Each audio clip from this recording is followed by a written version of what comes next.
हाँ जी, नमस्कार, स्वागत और अभिनंदन आप सभी का। आशा उम्मीद है आप सब मस्त हैं और अपनी तैयारी में व्यस्त हैं। आइए शुरू करते हैं आज का हमारा सेशन। जैसा आप सबको विदित ही है कि हम राजस्थान जीके के उन क्वेश्चनों के बारे में चर्चा कर रहे हैं जो अभी हाल ही के अंदर 2026 में जितने भी एग्जाम हुए हैं, चाहे वो आरपीसी द्वारा कंडक्ट करवाए गए हो या आरएसएसबी बोर्ड द्वारा, उसमें जो राजस्थान जीके के कुछ नए तरीके से क्वेश्चन पूछने के जो तरीके बदले हैं, उन्हीं प्रश्नों के बारे में हमारा सेशन है। लीजिए, ये रहा आज के हमारे सेशन का पहला क्वेश्चन। क्या पूछा जा रहा है? देखिए, पूछा जा रहा है निम्नलिखित महीनों को हिंदू कैलेंडर के अनुसार शुरुआत से लेकर अंत तक व्यवस्थित करें। यानी कि यहां पर आपके सामने हिंदू कैलेंडर में कितने माह होते हैं? जो 12 महीने होते हैं, उन 12 महीनों में से 4 माह के नाम दिए गए हैं और आपको इन चारों महीनों को सही क्रम में जमाना है। आप सब जानते हैं कि सर जो 12 महीने होते हैं उसमें जो प्रथम महीना आता है वो तो है आपके कौन सा? आप कहेंगे सर चैत्र, यानी कि चैत। और जो अंतिम महीना है वो आपके कौन सा है? तो आप कहेंगे सर वो है फाल्गुन। यानी कि चैत्र से लेकर फाल्गुन तक जो है वो आपके हिंदू कैलेंडर के अनुसार 12 महीने होते हैं। यहाँ पर 4 महीनों के नाम दिए गए हैं, आपको इन चारों महीनों को सही क्रम में जमाना है। तो पहली बात तो आप सब जानते हैं कि 12 महीना जगह है कर्मू, वे किस्या है? तो आपके सर चैत है, वैशाख है, जेठ है, आषाढ़ है, श्रावण है, भादो है, आशोद है, काती है, मिंगसर है, पोह है, माह है और फागण है। ये 12 महीना है। इन सही कर्म जमा दो। तो देखो सबसे पहले कौन सा आएगा? आप कहेंगे सर चैत्र। भाई चैत बोलिए अगर आप, चैत। फिर आ जाएगा वैशाख। भाई चैत वैशाख, फिर जेठ, और फिर उसके बाद में कौन सा है? आषाढ़। यानी कि शुरुआत के 4 महीने दिए गए हैं और ये रहा आपके सामने सही क्रम। यानी सबसे पहले इन चारों में से कौन सा आ जाएगा? आप कहेंगे सर चैत आ जाएगा, यानी कि सी आ जाएगा 1 नंबर पर। तो इन दोनों में तो है नहीं, कट कर दीजिए। तो पहले चैत, फिर आ जाएगा वैशाख, सी के बाद में ए आ जाएगा, इसमें है नहीं, तो ऑप्शन बचा ये। यानी कि चैत है, फिर वैशाख है, फिर आपके ज्येष्ठ है और फिर उसके बाद में क्या है? आषाढ़ है। यानी ऑप्शन नंबर जो है वो क्या हो जाएगा आपके सामने? सी इज ए करेक्ट आंसर। ठीक है जी। अच्छा, ये तो महीनों के नाम दिए। बाकी आप देखेंगे क्वेश्चन पूछने का तरीका ये भी होता है कि आपके सामने 4 त्योहारों के नाम दे दिए। भाई जैसे करवा चौथ, गणेश चतुर्थी,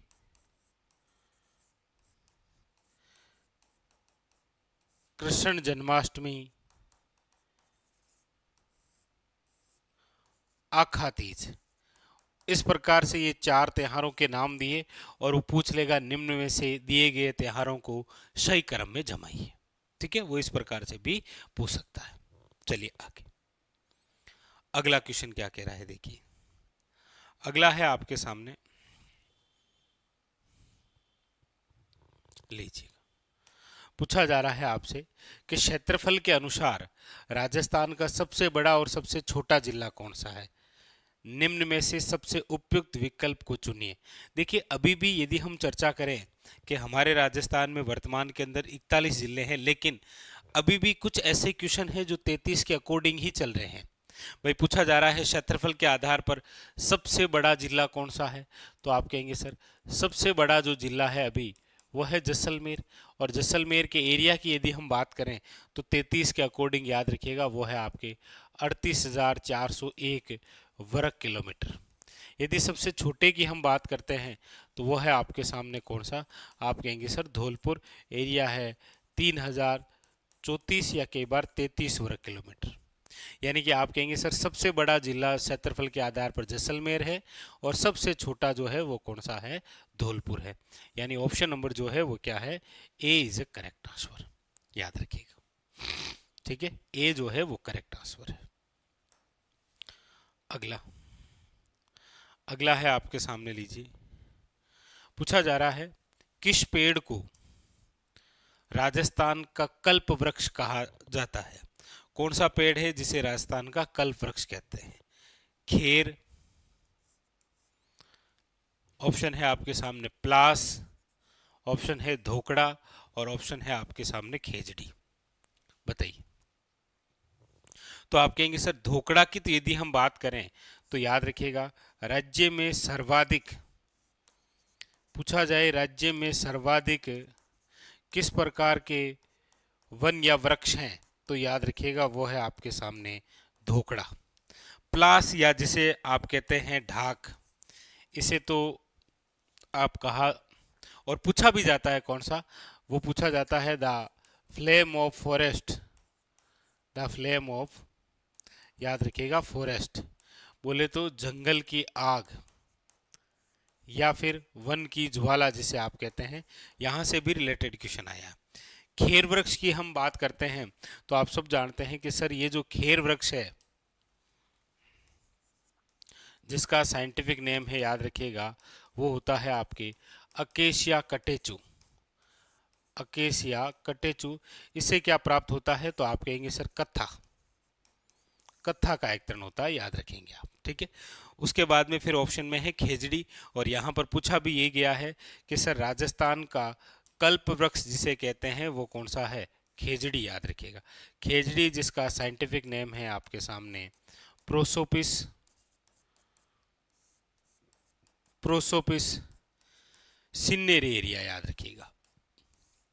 खेजड़ी जो है वो हमारे राजस्थान का क्या है, राज्य वृक्ष है, जिसे दर्जा दिया गया है 1983 के अंदर।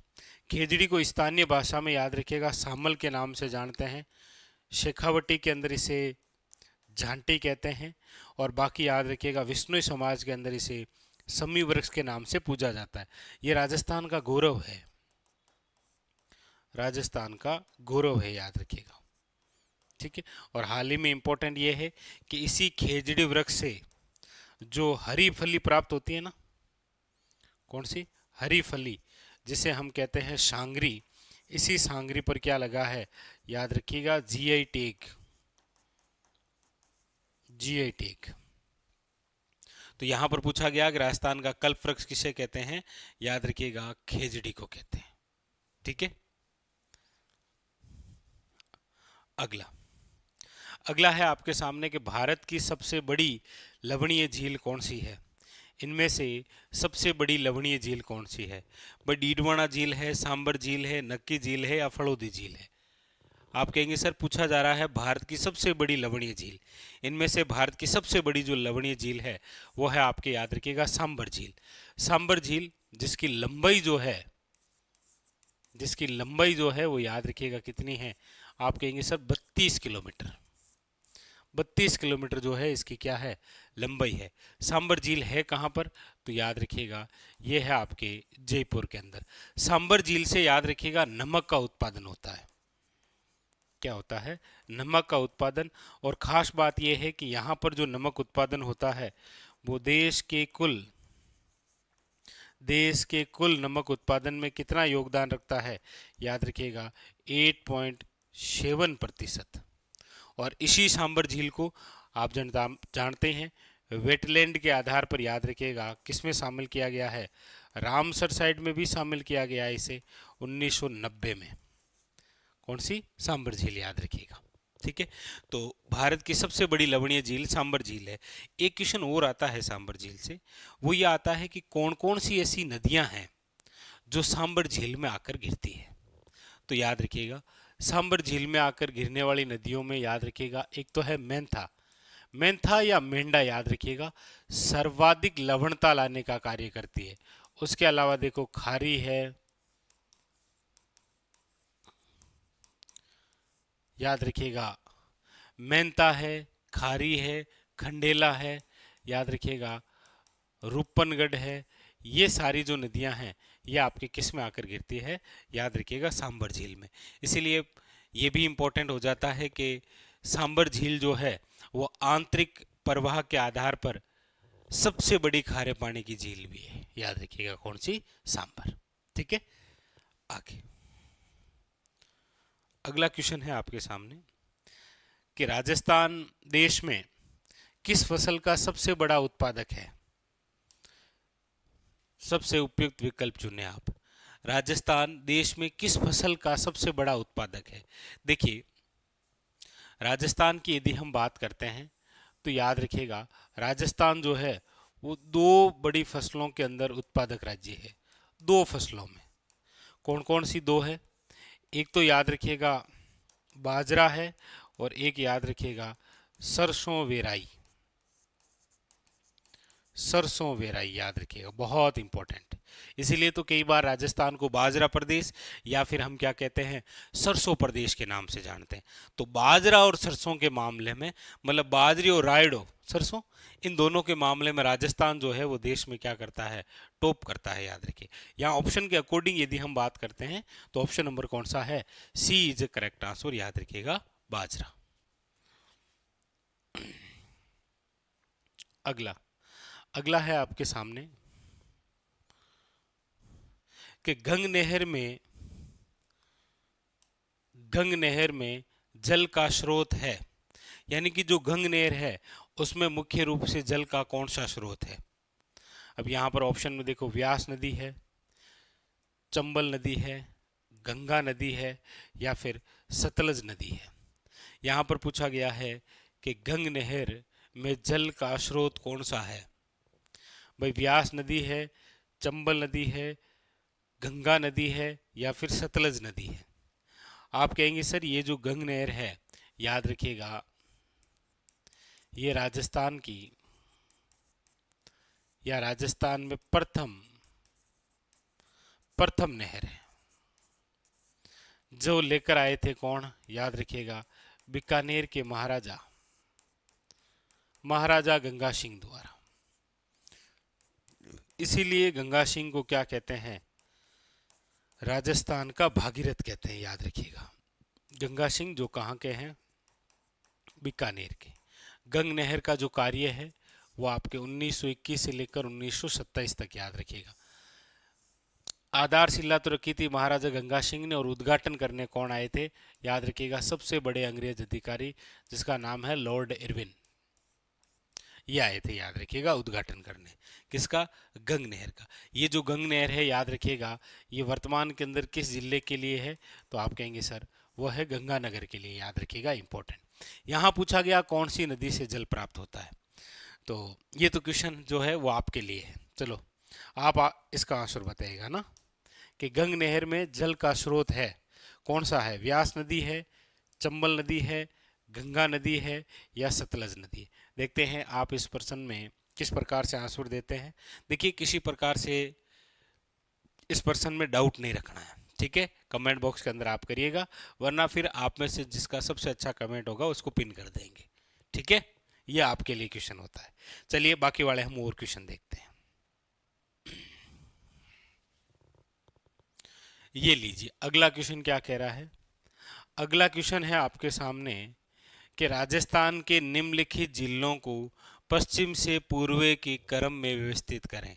यानी आपके सामने जो जिले दे रखे हैं उनको पश्चिम से पूर्व की ओर सही क्रम में जमाना है, ठीक है भाई। पाली है, बाड़मेर है, टोंक है और अजमेर है।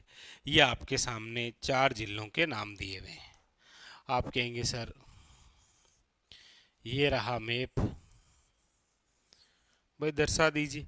पश्चिम के अंदर यदि हम बात करेंगे इनमें, तो सबसे ज़्यादा पश्चिम में जो है वो जिला है आपके कौन सा, आप कहेंगे सर वो है बाड़मेर। ये लो, कौन सा है, बाड़मेर।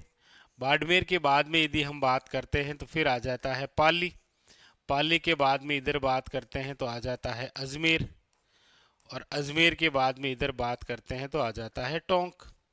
तो इसका मतलब यही तो क्रम है, सबसे पहले बाड़मेर आएगा यानी कि बी, उसके बाद में फिर पाली आएगा ए, उसके बाद में फिर अजमेर आएगा आपके सामने डी, और फिर आ जाएगा सी टोंक। तो B A D C, B A D C, option number क्या है, B is the correct answer, याद रखेंगे, ठीक है। तो इस प्रकार से भी क्वेश्चन आया है आपके सामने। अगला लीजिए, अगला और बेहतरीन क्वेश्चन है आपके सामने।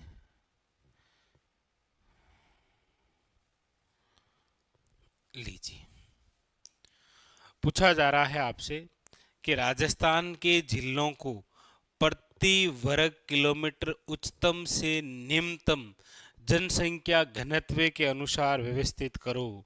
यानी कि यहाँ पर जो बात पूछी जा रही है वो आपसे पूछी जा रही है जनसंख्या घनत्व को लेकर। देखिए यदि हम चर्चा करें यहाँ जनसंख्या घनत्व को लेकर, तो देखो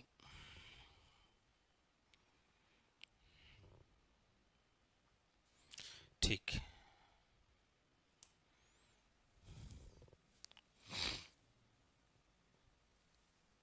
जनसंख्या घनत्व। देखिए जनसंख्या घनत्व की हम बात करते हैं तो याद रखिएगा राजस्थान का जो जनसंख्या घनत्व है वो तो कितना है, याद रखिएगा 200। और ये किसके अकॉर्डिंग है, तो आप कहेंगे सर 2011 के अनुसार।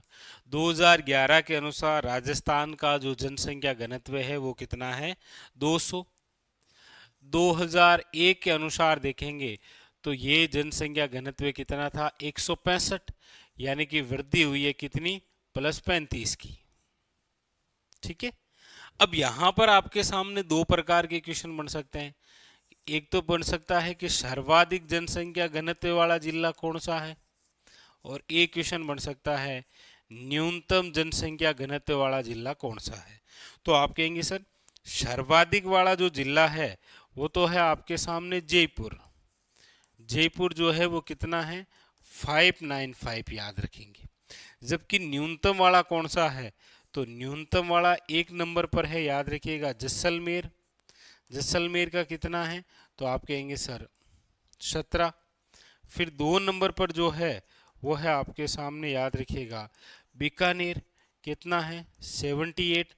3 नंबर पर कौन सा है, तो आप कहेंगे सर वो है बाड़मेर। बाड़मेर कितना है 92। 3 में इसीलिए लिख रहा हूं क्योंकि याद रखिएगा राजस्थान के 3 वे जिले जहां पर जनसंख्या घनत्व जो है वो 100 से कम है। 100 से कम वाले 3 ही हैं। कौन कौन से, जैसलमेर, बीकानेर और बाड़मेर। अब देख लीजिए यहाँ पर आप कहेंगे सर जनसंख्या घनत्व के अनुसार व्यवस्थित करें। यहाँ पर कह रहा है उच्चतम से निम्नतम की ओर व्यवस्थित करना है। तो देखिए जैसलमेर, बीकानेर और बाड़मेर हमारे राजस्थान के 3 तो ऐसे ही जिले हैं जिनका जनसंख्या घनत्व जो है वो कितना है, आप कहेंगे सर 100 से कम है। इधर यदि हम बात करें सर्वाधिक वाले, तो 1 नंबर जयपुर है 595। 2 नंबर जो है वो भरतपुर है, याद रखिएगा कितना है, आप कहेंगे सर 503 है। यानी कि हमारे राजस्थान के 2 ऐसे जनसंख्या घनत्व वाले जिले हैं जिनका जनसंख्या घनत्व 500 से ज्यादा है, तो वो 2 ही हैं। 100 से कम वाले 3 हैं। तो इस प्रकार से क्वेश्चन पूछे जा रहे हैं। अब आपके सामने देख लीजिए कौन कौन से जिले हैं, तो आप कहेंगे सर जैसलमेर है, बीकानेर है, बाड़मेर है। ये तो हमारे राजस्थान के अंदर 3 ऐसे जिले हैं जिनका जनसंख्या घनत्व जो है वो क्या है, सबसे कम है। और 2 ऐसे जनसंख्या घनत्व वाले जिले हैं जिनका याद रखिएगा 500 से ज़्यादा है। जयपुर का 595 है, याद रखेंगे। और भरतपुर की यदि हम बात करेंगे तो भरतपुर का कितना है, याद रखिएगा 503। Very very important. ठीक है। तो ये पूछे भी गए हैं, याद रखिएगा ये पूछे भी गए हैं आपके एग्जाम के लिए। ठीक है, याद रखेंगे। तो यहां पर जो है वो क्या बताना है, उच्चतम से निम्नतम के अनुसार बताना है। तो बता दीजिए भाई, भरतपुर जो है वो सर्वाधिक वाला है, इसमें से देख लो कितना है, आप कहेंगे सर वो है 503। भाई ये तो हो गया सर्वाधिक वाला। अच्छा न्यूनतम वाला कौन सा है इसमें, आप कहेंगे सर न्यूनतम वाला जो है वो है आपके सामने बीकानेर, कितना है 78। बस हो गया। उच्चतम से निम्नतम की ओर ही बढ़ता ना है। तो यहाँ जो दे रखे हैं ऑप्शन के अकॉर्डिंग, उसमें आप देख लीजिए उच्चतम है आपके किसका, भरतपुर का। तो ए सबसे पहले आ जाएगा, ए जिसमें नहीं है उसको कट कर दीजिए। और निम्नतम वाला कौन सा है, बीकानेर, जो कि सबसे आखिरी में आ जाएगा। तो ए से लेकर सी तक है, ए से लेकर ये तो डी तक है, ए से लेकर सी तक है। ये ऑप्शन नंबर क्या हो जाएगा, D is A correct answer. ठीक है। तो यहां पर जो आपसे पूछा गया कि राजस्थान के जिलों को प्रति वर्ग किलोमीटर उच्चतम से निम्नतम की ओर जनसंख्या घनत्व के अनुसार व्यवस्थित करें, तो आप याद रखें ऑप्शन नंबर क्या हो जाएगा, D is A correct answer. तो आपके सामने इस प्रकार से क्वेश्चन आते हैं, ये भी थोड़ा सा ध्यान रखें, पिछले वर्ष की तुलना भी कर सकता है ये इस प्रकार से। ठीक है जी, चलिए। तो ये था आज का हमारा सेशन। मिलते हैं इसी प्रकार एक और बेहतरीन सेशन के साथ और बेहतरीन क्वेश्चनों के साथ। तब तक के लिए धन्यवाद।